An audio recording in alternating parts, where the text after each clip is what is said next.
The Trump administration has largely halted funding and policies that reduce the planet-warming pollution responsible for climate change.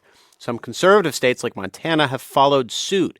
They are propping up coal-fired power and discouraging renewable energy projects, but many sovereign tribal nations are moving forward with plans to address climate change. Ellis Juhlin with Montana Public Radio has more on how one tribe is tackling hotter, smokier summers. Mike Durglo Jr. stands on a hillside on the Confederated Salish and Kootenai tribes' bison range. Durglo points west to a mountain range where his dad taught him how to track deer. I remember times walking from that end of those mountains to this end of those mountains hunting. Durglo is the tribe's climate change coordinator, and he's lived here on the Flathead Indian Reservation in northwest Montana all his life. He's standing on a hillside with Kyle Basinski, a researcher from the Montana Climate Office. Durglo called on Basinski to help develop the tribe's climate change strategic plan over 15 years ago. Mike is this incredible connector and has a group, the Climate Change Advisory Committee, that you'll just get tapped. I used to say that once you're a member, you're a lifetime member. You are. You don't leave till you die. The committee helped the Confederated Salish and Kootenai tribes write their climate plan.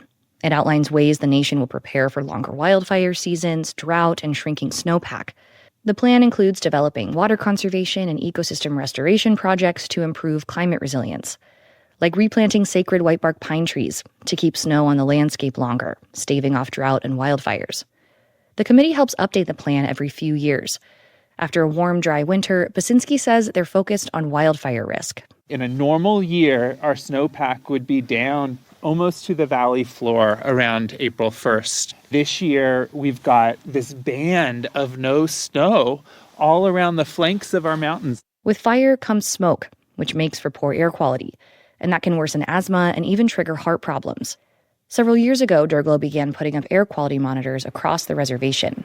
What that data has shown us is that there are days when it's really smoky out where your air quality inside your building is almost as bad or worse than it is outside. The monitors enable the tribes to know the moment air quality starts to get worse. But often, when smoke rolls in, health officials advise people to go inside and avoid outdoor activities. Well, what if inside is not good?